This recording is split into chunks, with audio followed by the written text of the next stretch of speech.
Apocalypse Zero is the most underrated anime of all time, and that's not really too surprising. It's not an easy show to watch if you have even the slightest weakness of constitution, and that's kind of the theme of the experience. The main character is a hero whose father trained him and his older brother from birth with brutal diligence to inherit the role of an ultimate protector of justice, capable of rescuing the innocent from even the most apocalyptically hellish vision of Earth imaginable. Hell, in the eyes of mangaka Yamaguchi Takayuki, is preposterous to the point of hilarity, but terrifying to the point of hopelessness. After Japan's entire landmass is broken to pieces by earthquakes, nuclear radiation mutates people into Yu-Gi-Oh cards by way of R-rated Garbage Pal Kids. That is to say, S&M-themed giant dick and titty monsters, built by stapling together the most over-the-top metaphors for the core human flaws which have overtaken each one's person. They are vile, self-serving, evil predators, using their powers to treat humans as playthings in the hands of Sid from Toy Story. In spite of looking like a Mad Max hellscape though, Tokyo is still inhabited by regular people who survived into the lawless era, with no idea what to do but continue striving to live as regular a life as they can, while hoping not to fall prey to some demonic creature. It is this uniquely dualistic setting which creates the brilliantly ridiculous central conceit of the show, that the main character is a teenage superhero who comes to school every day in a post-apocalyptic wasteland so that he can protect the innocent children his age from the berserk apostles that are constantly trying to eat them on their way to school. Of course, the idea that the kids would keep coming to school in this situation is completely preposterous, but this is more or less addressed as soon as the school is introduced in the OVA by basically outright stating its metaphorical purpose. In a conversation between the school's principal, who clearly takes his role very seriously, and the twisted teacher who doesn't really give a shit anymore and is just hopelessly going through the motions expecting humanity's eventual demise, the principal rejects the teacher's pessimism, stating that the students represent the potential for humanity's future. So we've got our key factors. The children symbolize the goodness of the human spirit as it is represented within the nature and abilities of completely average high schoolers. The apocalyptic setting is an extreme way of suggesting that young people today are born into a world which is already so badly damaged and full of pain that it's all they can do just to survive. The hero, Kakugo, represents the will of all resolute souls throughout human history to protect and preserve the human spirit, becoming an engine of self-sacrifice with no purpose other than to be as effective as possible in dispatching dangers to human life. The demons represent the twisted elements of human nature which will threaten the innocence and livelihood of the human spirit in everyday life, taken to their furthest extreme. Over the course of this 2-episode OVA from 1996, which was sadly cancelled before it could continue adapting the 11-volume manga that ran from 94 to 96, Kakugo fights 4 different horrible monstrosities. The first is a gigantic, hideous woman who hates seeing other women receiving attention from men, so whenever she sees a couple, she murders the woman, then rapes and eats the man, before sewing his face over her giant nipple. The second monster is a sort of weird giant man-baby creature in vaguely SS-themed fetish gear, who rants about how anything which threatens his individuality must be destroyed. He proclaims that his sense of identity is tied to these giant flowers which eat people, and that destroying these flowers in order to protect human life is an attack on his self-expression. This is not a metaphor, he literally verbally states this, and that's where we need to take a step back and really describe what Apocalypse Zero actually is in the context of how it originally existed, which has been completely missing from most of the discussion of this OVA in Western anime discourse. In Japanese, Apocalypse Zero is known as Kakugo no Susume. Since Kakugo is the name of the main character, Wikipedia sees to translate this as Kakugo's Progress, which I guess is fine in a literal sense, but in the tradition of Japanese manga titles of the era, the title is also a pun, because Kakugo is also a Japanese word that roughly means resolve or resolute. I think if I could have translated the title in a way which best captures how it reflects the themes of the story, I'd have called it Remain Resolute. But the reality of Western anime distribution in the 90s is that they were bringing over things like incomplete, schlocky OVA adaptations of manga that we'd never heard of, which comment on a culture that we barely understand, in the hopes that we'll enjoy them purely on the basis of over-the-top violence and gratuitous sexual content. As such, maintaining purity to the original spirit of the work was secondary to marketing it to the interests of the audience. Apocalypse Zero does sound cool, and it's not like the title has nothing to do with anything. The show is set in an apocalyptic Japan, and the main character dons the Zero suit to go into battle. But this is really more like an excuse in the face of how they actually marketed the thing, literally ripping off the font from the beloved cinematic masterpiece Apocalypse Now. Even just when I tweeted about this OVA today, someone assumed it was a show about the Vietnam War, which it is absolutely not. So the marketing was already working against the reputation the OVA was going to receive in the same way that Ninja Resurrection's branding did to Makai Tensho. I am sympathetic to Media Blaster's marketing tactics, only because I don't know if Apocalypse Zero had any real hope for success in the US outside of appealing to shockhounds, given the level of perspective the average fan had on anime and manga history and Japanese culture in the year 2000, and I know what it was like because I was around at the time. There were academics and older otaku who probably had read the manga in Japanese and already felt about it back then the same way that the Japanese did when it came out and was not only obviously popular, having run for 11 volumes, but was runner-up for the Osamu Tezuka Cultural Prize in 1997. But the direction Western anime fandom was heading in the early 2000s wasn't going to be so warmly receptive to Apocalypse Zero. You see, in the late 80s and early 90s, anime spread through the UK and US largely thanks to dark, edgy, and grown-up, often batshit crazy movies and OVAs which showed them fuck shit like they'd never seen before. The still underappreciated Eroguro masterwork of Ninja Scroll, the thought-provoking contemplative science fiction of Ghost in the Shell, the over-the-top sexual violence and colorful insanity of Urotsuki Doji, and the ultimate glimpse into the haunted social psychology of the Japanese in the atom bomb dropping Akira. In Japan, these were of course hugely popular and influential films as well, but they more would have blended in with the wealth of other amazing stuff that was coming out alongside them. And since all of the good stuff was rippling out to influence tropes and imitations, anything that kind of looked like the stuff that had gotten popular in the West was going to get published there. Once more, to Media Blaster's credit, they did actually start bringing the Apocalypse Zero manga to America in the mid-2000s, releasing 6 of the 11 volumes before canning it. Truthfully, I don't think the right moment for Apocalypse Zero to crack the US ever existed until now, but we'll get to that later. Because the anime is only 2 episodes long, and most people who saw it probably had no idea that it was even based on anything, it was never going to make much sense to an audience that didn't have access to the manga. In the mid-2000s, the manga market was booming, but ultra-violent batshit madness was stylistically on the way out, and Media Blasters was very far from being the biggest manga publisher. So let's get a little bit of perspective on the manga, Kakugo no Susume. It was serialized in the magazine Shukan Shonen Champion, meaning that it was aimed at an audience of teenage boys. This may be shocking if you're thinking about the imagery of the OVA and then comparing it to what American cartoons aimed at teens are like, but you really have to think about the comic book industry in the 90s, when edgy fare like Spawn was taking off and everyone's girlfriend was getting murdered and stuffed in a fridge, or the video rental market where teens were tricking their parents into buying them Tenchi Muyo because it's a cartoon,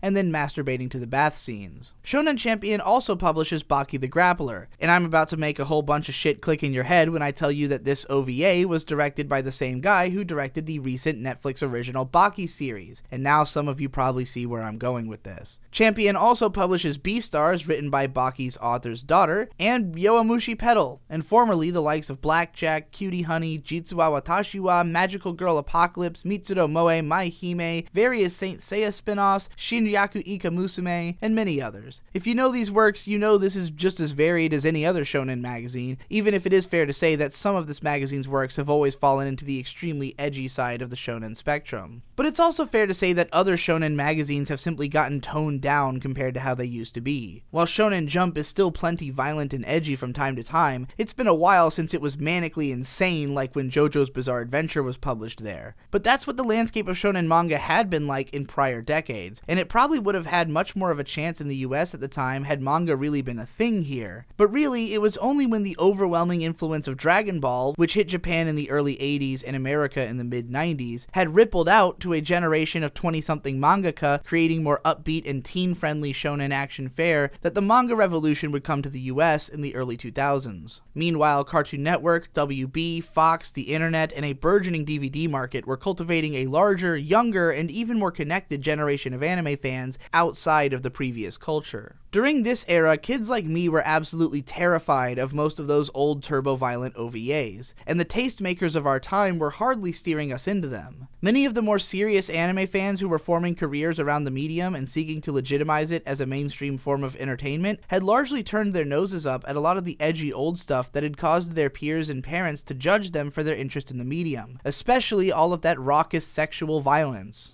While there are titty monsters and giant cock weapons in Apocalypse Zero, I'd be really hesitant to describe its content as sexual. If you can handle JoJo, Baki, and Fist of the North Star, this is just that with relatively more outrageous monster designs, which is to say, it's just Devilman with a 90s coat of paint. It's not even close to being as dark and gritty as Berserk, which literally everyone loves, so let's not act like we're a bunch of babies about this shit today. Kakugo no Susume is a transforming hero show, a genre that's been prevalent in Japanese media for young people since the 60s in both anime and live action. While you could trace it to Devilman to a degree, and it's right alongside stuff like Guyver from the 80s and many ripples of that success into the late 90s like Generator Gall or The Soul Taker, the most obvious visual influence on the character is Kamen Rider, what with the bug eyes and awesome flowing cape. And let me just say, the fucking Zero suit is full stop one of the most badass power suit designs of all time. I am extremely tempted to buy this posable figure that I do not need at all. But the most unique thing about Kakugo no Susume isn't its insane violence, nor its absurd setting, nor its combination of genre tropes. All of those I just compared to other similar works. What separates Kakugo no Susume is, well, its resoluteness. So let's break that down. What immediately engrossed me from the first scene of this OVA was the terse and particular dialogue of Kakugo's father as he trains his two sons to fight monstrous creatures in the frozen tundra. It's immediately clear that these kids, while preposterously young to be doing stuff this crazy, have been trained from such an early age that they're already considerably more resilient and powerful than the majority of human beings. It's also shown that they are taught to dispatch their enemies as efficiently and dispassionately as possible, to the extent that when Kakugo's older brother Harada uses an unnecessary extra move to add flair to his kill, his father punches him in the face. This is our hint from the word go that Harada is harboring the tendencies of the Sith. Kakugo, on the other hand, is an iron wall of resolution, and if there's one design aspect for which I must praise Yamaguchi above even the awesome suit design, it's Kakugo's face. He really looks like the entire world has been sitting on his shoulders his entire life, but he's never imagined any purpose for himself beyond his usefulness, however limited it may turn out to be, in protecting the weak. There's not a single chink in his emotional armor, until he starts to have feelings for his intensely empathetic classmate Sumiko. Unfortunately, the OVA only gets as far as him having the thought that maybe he's starting to feel for her, and I already love that our hero doesn't falter in his self-awareness even in this regard where so many others would. What challenges this love would pose to him I would like to explore, and believe me, I'm tempted to scoop up those 6 manga volumes on the cheap, even though not even Scanslations have ever made it past volume 7. To get a little bit meta for just a moment, you are in the rant hole where I rant about whatever my $10, $20, and $30 patrons want me to rant about, and you can get one of these by being one of those. This one's for Kazuki, who says, "Watch and rant about Apocalypse Zero, the most insane shit I've ever seen. Also, this Mal review of it is great and pretty much captures my own thoughts and feelings on it." To quote a passage from the review, which mostly takes the approach that the OVA is worth watching for the sheer insanity of what's on display, there's this great scene where this giant fat mutant lady jealously kills some guy's girlfriend, and then she drags him back to her fat lady lair where she does indecent things to him before eating him. Anyway, later on the main character slays the fat lady and she pukes up the bones of all her victims, as well as the still digesting skinless body of the guy she just ate, and he's still alive. He has this, "Oh god, I have no skin, please kill me and end my suffering" look on his face, his skull anyway, and you expect the characters to put him out of his misery, right? No, the main girl painfully hugs the guy and goes, "Hang in there, you'll be okay." It took horse tranquilizers to get me to stop laughing.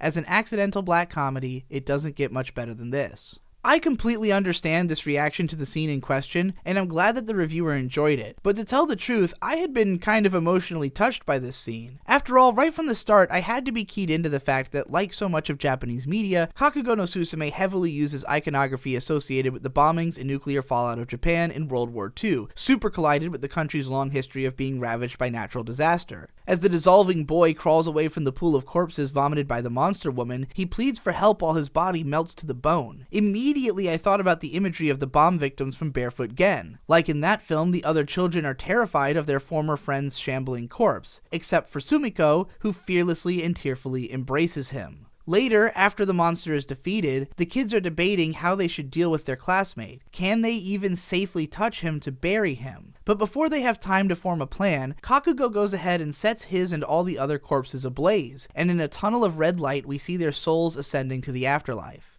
As Sumiko clasps her hands in prayer, the school punk, floored by the terrors that have befallen his classmates, simply asks that his old friend rest in heaven and never return to this hell. In this scene, it is revealed that Kakugo no Susume really is a proper shonen manga with a heartfelt and positive message. The world is perilously awful, and people are going to try and take advantage of you and drain your life away from a young age. Because those forces are menacing and powerful, many, if not most of us, are going to fall prey to them. But as long as there is another force with an even more resolute desire to protect humanity, and as long as the human spirit shows itself to that hero to be worth protecting, then there remains some hope for humanity's future. Whether that hope is kept through to the end of the manga, I hope to get to learn eventually through reading it. I haven't yet discussed the biggest loose end left by this OVA, which is the rivalry of Kakugo and his older brother Harada. In their early teens, each of the well-trained children was made to fuse with a power suit containing the will and power of countless undead souls committed to protecting humanity by harnessing their bodies. In fusing with a female suit of armor, Harada ends up taking on a female body, despite continuing to identify as male. But something goes wrong. Whether it's the result of the flaws already apparent in Harada's personality, or something which became twisted in the mind of the armor itself, remains speculative at the point where the OVA ends. Whatever the case, when their father gives them the mission to go forth and protect the innocent, Harada concludes that humanity has collectively caused so much damage to innocent life on Earth that the only true way to protect the innocent is to eradicate humanity. His father believes that the human spirit is in fact the most noble that exists, but when their fists clash as their ideals, Harada murders his father and then attempts but unknowingly fails to murder his younger brother, possibly as a result of the same sloppy and showy fighting which his father had always admonished him for. So this is the central conflict of the show, a symbolically Luciferian character reaching the same conclusions about humanity that Lucifer himself did in Devilman, fighting a version of Devilman whom, instead of being thrust into the position unsuspectingly by his friend, has only ever had the mission of protecting humanity as an identity. In between them stands a legion of demon generals led by Harada for Kakugo to plow his way through.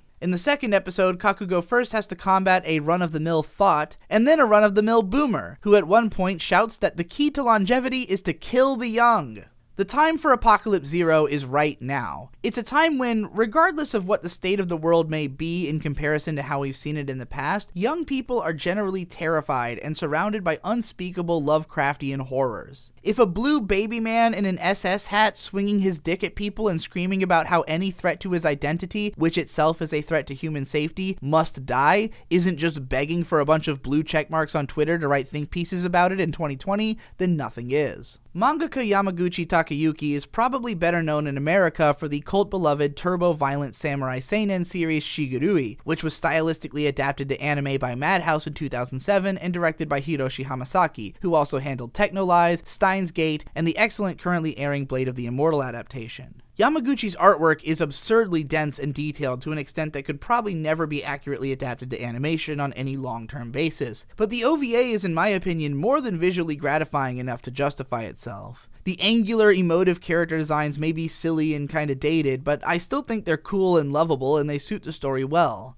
The monster designs are unforgettable, and not just for being outrageous. It's one thing to just draw a big old dick monster, but the villains of Kakugo no Susume really feel like they could fill out the roster of a Yu-Gi-Oh card set. Depending on your personal benchmark for quality, your perspective on this OVA's animation will be different. If you're comparing it to the likes of the Patlabor or Gundam OVAs of the late 80s, it's not as consistent nor as detailed, as most things from the post-Crash 90s aren't. If you're comparing it to the average modern TV anime, the dynamic action, shot composition, and color design blow most way out of the water. I imagine that newer fans who have gotten used to extensive digital lighting and compositing and the softer look of modern character designs might see this as a linear downgrade from what they have today. But if you're someone who really digs into anime on a visual and aesthetic level, this OVA is going to at least satiate you, even if I might not pick it over something like X 1999, which came out that year, as something worth watching for the visuals alone. God, I love looking at that fucking movie. I would be completely fine with Kakugo no Susume continuing as an anime with as many of the OVA's aesthetic elements intact as possible. I'm sure it would be inevitably modernized and that the production's priorities would be shuffled if it were made today, but I can't imagine anywhere better to put it or any time better to release it than Netflix in the near future. We're living in a time where JoJo's Bizarre Adventure has finally started to crack the West with its anime adaptation like the manga had done in Japan in the 80s and 90s, where Berserk is widely regarded as the greatest manga of all time in Western circles.